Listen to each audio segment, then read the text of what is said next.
कटेगा लेकिन झुकेगा नहीं কৈছো আমি প্ৰতিজন অসমীয়াৰ আত্মা জুবিন গাৰ্গৰ বাবে কৰবাত নহয় কৰবাত সিক্ত হৈ আছে মইতো গৰ্ববোধ কৰোঁ তেতিয়া যেতিয়া জুবিন গাৰ্গৰ কথা মনলৈ আহে কাৰণ জুবিন গাৰ্গ এনেকুৱা এজন শিল্পী আছিল গণশিল্পী আছিল মানুহৰ শিল্পী আছিল মানুহৰ হৃদয়ত স্থান পাবলৈ সক্ষম হোৱা শিল্পী আছিল যিয়ে মৃত্যুৰ পিছতো গোটেই বিশ্ববাসীৰ আগত দেখুৱাই গ'ল যে মানৱতাতকৈ ডাঙৰ ধৰ্ম একো হ'ব নোৱাৰে আজি মই জুবিন গাৰ্গক সেলুট জনাইছো যিগৰাকী জুবিন গাৰ্গে তেওঁৰ মৃত্যু সমদলত হোৱা মানুহবোৰৰ মাজত এজনো হিন্দু দেখুৱাই নগ'ল এজনো মুছলমান দেখুৱাই নগ'ল এজনো খ্ৰীষ্টান দেখুৱাই নগ'ল সেই মৃত্যু সমদলত অংশগ্ৰহণ কৰা প্ৰতিজন ব্যক্তি আছিল মানুহ আৰু এই মানুহ হিচাপে চিনাকি দিয়া এই মানুহবোৰে জুবিন গাৰ্গক শেষ শ্ৰদ্ধাঞ্জলি জনাইছে মই সেইখন অসমৰ মানুহ আজি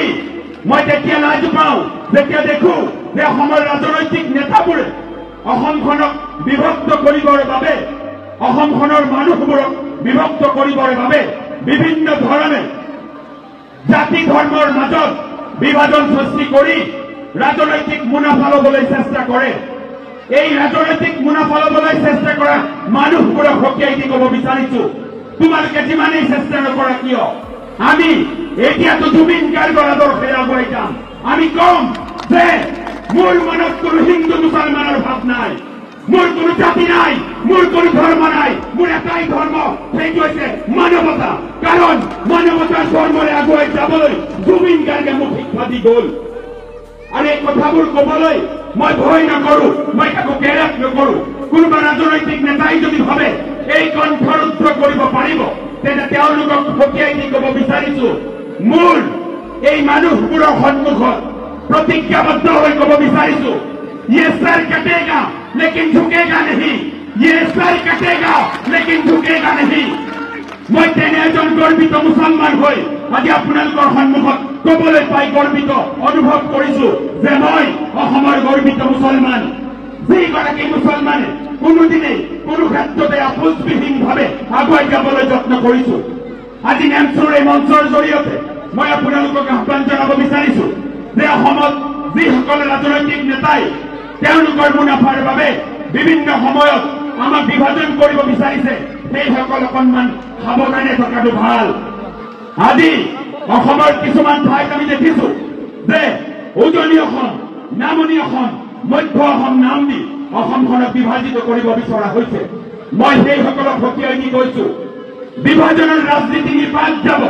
যেতিয়া প্ৰতিটো কণ্ঠই চিঞৰি ক'ব যে এইখন অসম আমাৰ অসম ইয়াত হিন্দু মুছলমানৰ কোনো ৰাজনীতি কোনো কাহিনী হোৱা নাছিল আমি হ'বলৈ নিদিওঁ আৰু এই যি মন্ত্ৰ মানৱতাৰ মন্ত্ৰলৈ আমি যিদিনাখন আগুৱাই যাব পাৰিম সিদিনাখন আমাক লৈ যিসকলে উচ্চ ৰচনা কৰিব বিচাৰে আমাক লৈ যিসকলে ৰাজনীতি কৰিব বিচাৰে সেইসকলে শিক্ষা পাব আজি মই লাজ পাওঁ তেতিয়া যেতিয়া দেখো উজনি অসমৰ কিছুমান পুৰুষ নেতাই কয় যে উজনি অসমত মিয়া থাকিব নোৱাৰিব মই তেওঁলোকক কৈছো এইখন ভাৰতৰ সংবিধান এই সংবিধানে মোক ভাৰতৰ যিকোনো ঠাইত থকাৰ অধিকাৰ দিছে এই সংবিধান যিমান দিনলৈ জীয়াই আছে সিমান দিনলৈ বিশ্বৰ বুকুত এই মিয়া এই মুছলমানসকলে মূৰ দাঙি থিয় হৈ থাকিব পাৰিব কাৰণ ইমান হিম্মত নাই যে মিয়া কৰবাৰ পৰা ঠেলি পঠিয়াব কৰবাৰ পৰা খেদি পঠিয়াব বৈধ ভাৰতীয় মিয়াৰ অসমৰ যিকোনো প্ৰান্তত থকাৰ সম্পূৰ্ণ অধিকাৰ আছে আৰু সেই অধিকাৰ সংবিধানে সুনিশ্চিত কৰিছে আজি ৰাজনৈতিক নেতাসকলক দেখিছো বিভিন্ন সময়ত যেতিয়া ইছ্যুবোৰ শেষ হৈ যায় তেতিয়া মানুহৰ মাজত হিন্দু মুছলমানৰ ইছ্যুবোৰ জাগ্ৰত কৰিবলৈ চেষ্টা কৰে মই সেইসকলক কৈছো যে মানুহ আগৰ দৰে দুৰ্বল হৈ থকা নাই পৃথিৱীত তেওঁলোকৰে নেতা আজি ক'বলৈ পাই ভাল পাম ভাৰতবৰ্ষৰ প্ৰাক্তন প্ৰধানমন্ত্ৰী অটল বিহাৰী বাজপেয়ী সেইগৰাকীয়ে এটা সময়ত কৈছিল যে মানুহক দীঘলীয়া সময়ৰ বাবে দুৰ্বল বনাই ৰাখিব নোৱাৰি মানুহক দীঘলীয়া সময়ৰ বাবে দুৰ্বল বনাই ৰাখিব নোৱাৰি আৰু আমি আজি এখন এনেকুৱা অসমত বাস কৰিছো যিখন অসমত দেখিছো ৰাজনৈতিক নেতাবোৰে বিভিন্ন সময়ত ভাবে যে এই মানুহবোৰ দুৰ্বল এই মানুহবোৰ নেতৃত্ববিহীন ইয়াৰ কাৰণটো কি জানে বিগত সময়ছোৱাত আমাক বিশেষকৈ সংখ্যালঘু মুছলমানসকলক যিসকল ৰাজনৈতিক নেতাই নেতৃত্ব দিলে সেইসকলে আমাক উপযুক্ত ধৰণে নেতৃত্ব দিবলৈ কৰবাত নহয় কৰবাত অপাৰগ হ'ল। আমাক যিসকলে নেতৃত্ব দিলে সেইসকলে উপযুক্ত ধৰণে আমাৰ সমস্যাসমূহ আমাক লৈ কৰিবলগীয়া কামসমূহ তেওঁলোকে সঠিকভাৱে নকৰাৰ বাবে আজি কিছুমান মুনাফালোভী স্বাৰ্থলোভী ব্যক্তিয়ে আমাক লৈ ৰাজনীতি কৰিব বিচাৰিছে। মই লাজ পাওঁ তেতিয়া যেতিয়া দেখো যে অসমত যেতিয়া নিৰ্বাচন আহে তেতিয়া ইছ্যু এটাই, সেইটো হৈছে মিয়া। মিয়া এনেকুৱা এটা ইছ্যু যিটো ইছ্যু অবিহনে অসমৰ ৰাজনীতি জিৰ'। অসমৰ কোনো এটা ৰাজনৈতিক দলেই বুকুত হাত থৈ ক'ব নোৱাৰে যে মিয়া নোহোৱাকৈ তেওঁলোকে ৰাজনীতি কৰিব, কাৰণ মিয়া হৈছে এনেকুৱা এটা সত্তা, মিয়া হৈছে এনেকুৱা এটা শব্দ, মিয়া হৈছে এনেকুৱা এটা জাতি যিটো জাতি অবিহনে অসমৰ ৰাজনীতি অসম্ভৱ। আৰু এই মিয়া যিদিনা জাগ্ৰত হব, এই সংখ্যালঘু মিয়া মুছলমানসকল যিদিনাখন জাগ্ৰত হব সিদিনাখন অসমবাসীয়ে দেখিব যে মিয়া নেতৃত্ববিহীন নহয়, আমি কোনোদিন নেতৃত্ববিহীন নহয়। আমি বিচাৰিছো উপযুক্ত নেতা নিৰ্বাচন কৰি আমি যিদিনাখন বিধানসভালৈ উপযুক্ত নেতা পঠিয়াব পাৰিম সিদিনাখন সি উন্নত কৰি প্ৰতিজন মিয়াই ক'ব পাৰিব আমাৰ নেতাইও আমাৰ হৈ কথা ক'ব পাৰে। আৰু তেতিয়াই মই ভাবো উপযুক্ত নেতা লৈ এই সংখ্যালঘুসকলে যি সংগ্ৰাম দীৰ্ঘদিনৰ পৰা কৰি আহিছে সেই সংগ্ৰাম সফল হ'ব।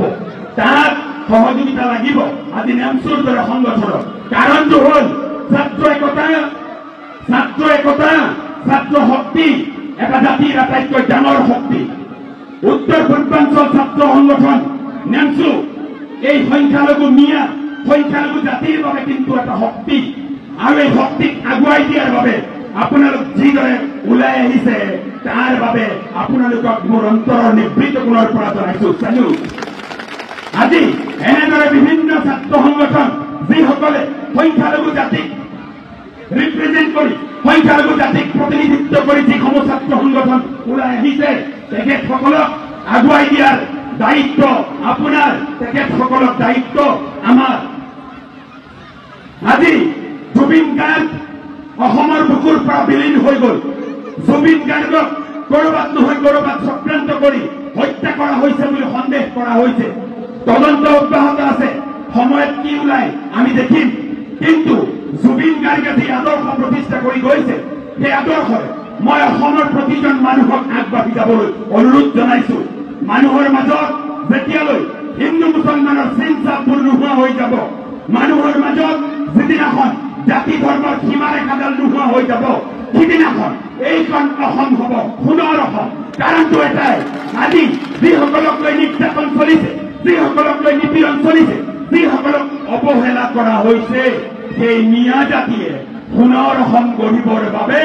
মূৰৰ ঘাম মাটিত পেলাই পৰিশ্ৰম কৰি শস্য শ্যামলা অসম বনাইছে। এই মিয়াই গোটেই অসমত এটা কৃষি বিপ্লৱ আৰম্ভ কৰি বিশ্ব দৰবাৰত অসমক 1 নম্বৰ ৰাজ্য কৰাৰ বাবে হাতে কামে পৰিশ্ৰম কৰি দেখুৱাইছে। মিয়াই কোনো জেগাত কেৱল আড্ডা মাৰি বহি থাকি মিয়া সৰুপা জাতি হিচাপে চিনাকি দিব বিচৰা নাই। মই উম্মত হিচাপে কৈছো, মই সেই নবীৰ উম্মত যি নবীয়ে গোটেই বিশ্বৰ বুকুত মানৱতা ধৰ্ম প্ৰতিষ্ঠা কৰাৰ বাবে আহ্বান জনাইছিল। নবীৰ মনত কোনো হিন্দু মুছলমানৰ ভেদাভেদ নাছিল, যাৰ বাবে গোটেই বিশ্ব স্বীকৃত নবী হিচাপে মোৰ নবী আজিও স্বীকৃত হৈ আছে। মই সেই নবীৰ উম্মত, মই সেই গৰ্বিত মুছলমান যি মুছলমানে ডিঙিত গামোচা লৈ হজ কৰিবলৈ যোৱাৰ সময়ত গৰ্বিত মুছলমান, গৰ্বিত অসমীয়া, গৰ্বিত ভাৰতীয় বুলি চিনাকি দি ভাল পাওঁ। তাক মোৰ প্ৰথম পৰিচয় হয় মই এজন অসমীয়া, মই এজন ভাৰতীয়। তাক মোৰ চিনাকি মুছলমান বুলি নাথাকে, মোৰ চিনাকি থাকে এগৰাকী অসমীয়া হিচাপে, মোৰ চিনাকি থাকে এগৰাকী ভাৰতীয় হিচাপে।